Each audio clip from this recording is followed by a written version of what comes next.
Hello everyone and welcome to SunUp. Oklahoma's extreme heat and minimal rainfall this time of year are translating to a changing drought picture. With that in mind, SunUp's Curtis Hare talks with OSU Extension Ag Policy Specialist Dr. Amy Hagerman for the latest on drought assistance programs.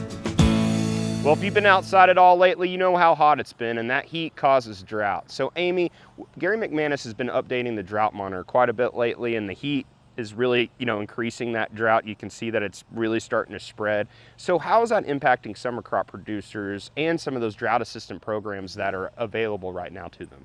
Yeah, so you really have two pools of drought assistance right now. For our row crop producers, it's going to be their crop insurance, and that's just a matter of keeping in close touch with crop insurance agents as any kind of damage is observed in summer crops.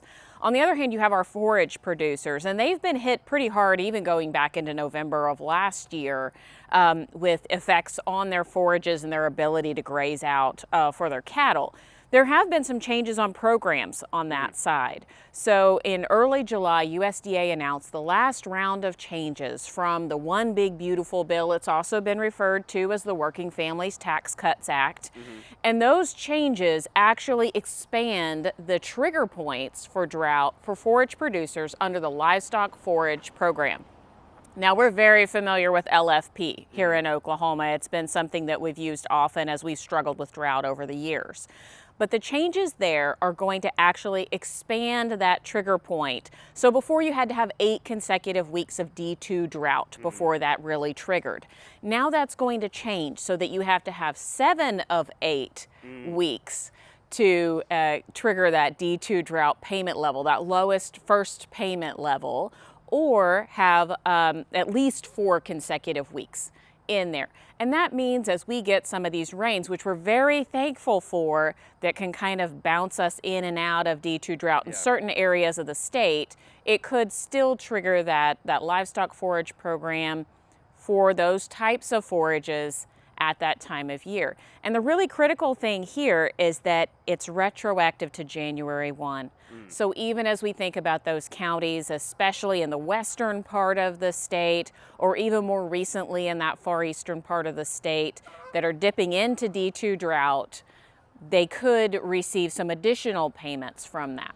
So what happens like in an environment like right now where we're kind of just like the end of growing season, and then we do get some rains, but there's some producers out there that you got it in like week 6 or anything like that. How does that impact? Does it still kind of that they're not able to get that if it is, getting rains right now when the grass isn't even really growing that well?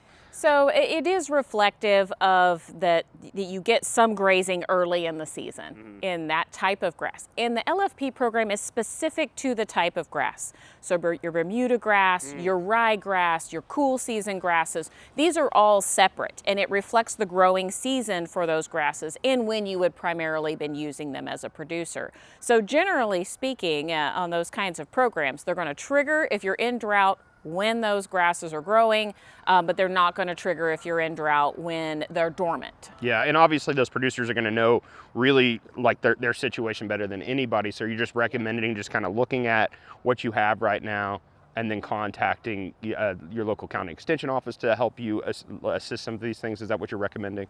So I would say contact your local county extension office, especially if you have an interest in maybe changing some of your forages to reflect our drought situation here in Oklahoma. But if you're interested in this livestock forage program, contact your Farm Service Agency office. This is a program that automatically triggers, and if you're signed up for those text alerts, it will usually alert you that a program is now open for application, or they'll contact you directly and say, hey, we see you have this kind of forage on your operation. It's now eligible for LFP. And it's really a formulated program where your application comes to you all pre-filled in with your acreage, with the types of grasses that you have, and for the payment rate for the LFP program. And then you just have to check to make sure all that's correct, which again is always good record keeping, making sure that your forage and your grazing records are up to date with USDA. And are there any deadlines that need to be considered at all? So generally speaking, this program is open throughout the grazing season. And so you have a pretty wide range of time to apply for it. But if you're going to have to buy hay or supplemental feed, it's good to actually apply for it sooner rather than later, so you have time for that payment to process and help you cover some of those costs. Alrighty, thanks, Amy. Dr. Amy Hagerman, OSU Extension Ag Policy Specialist here at Oklahoma State University.